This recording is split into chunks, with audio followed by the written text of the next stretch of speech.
So at the beginning of our marriage, we did Financial Peace University. Okay. And like it was super helpful. It was immensely helpful.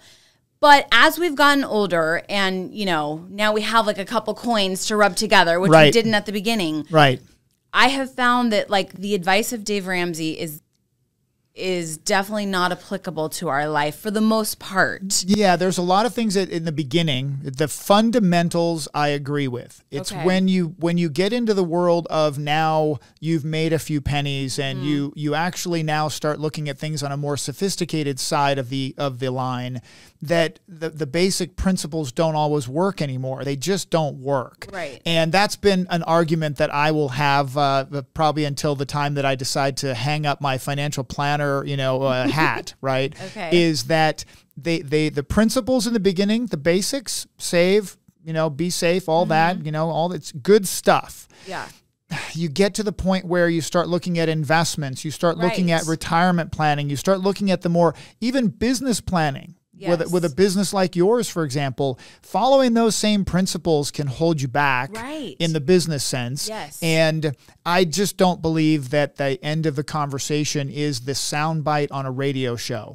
Because if it was, I would lose my license, right? The type of advice that's handed out by financial entertainers is advice that I would end up losing my license over, because you've got to go deeper. You've got to look at both sides. You've got to ask more questions. Right. Yeah. So if there's somebody watching or listening to this right now that listens to Dave Ramsey or whatever, what would you tell them? Would you turn off the radio? No. Okay. No, That's what I was wondering.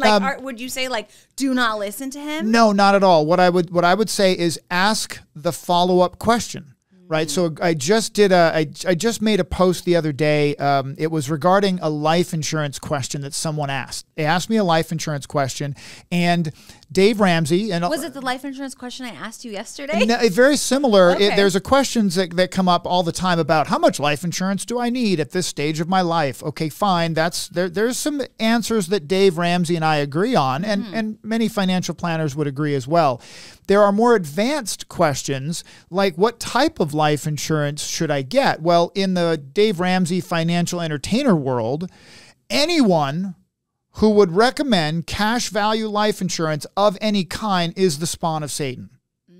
Right? It's like no matter what, in no matter what situation. And so what I would encourage people to do is to step back and say, any situation? Really? Ask a few more questions. Is there any situation where that might make sense? And then you start realizing, for example, that banks and billionaires use cash value life insurance. Why would a bank or a billionaire use cash value life insurance if it was the worst thing ever? Well, the answer to that might be completely contrary to what your favorite financial entertainer has to say, right? And so that's the part that I just encourage folks is, if you're listening to that particular guru, that financial entertainer like Dave Ramsey or Susie Orman or whoever, ask the follow-up questions that don't fit in the 30-second soundbite on the radio show. Right. They just don't fit. Yeah. Not to mention the fact that Dave Ramsey has said certain things so many times on his books and radio shows, he cannot go back. Oh. If he goes back and admits a mistake, it is his entire printed brand, work. Yeah, it's his whole brand has been centered around this thing.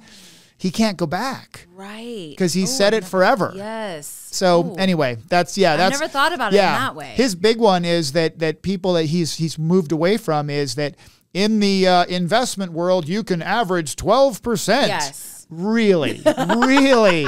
You can, that's amazing. Right. You can do that, right? And in my world, where I don't operate under freedom of speech rules like he does, by the way, he used to be a licensed financial advisor. But he's actually not anymore. No, he gave them all up because if you listen long enough, and I've listened longer to him than most people would ever want to. Okay. Because I'm trying to see what's out there. Right. But if you listen to the reason why he gave up all of his licenses is so that no one could tell him what he could say. Oh. So he operates under freedom of speech rules where I operate under federal regulations. Right. Like I have to actually be a fiduciary for the benefit of my client. Right. Which means there isn't usually one answer.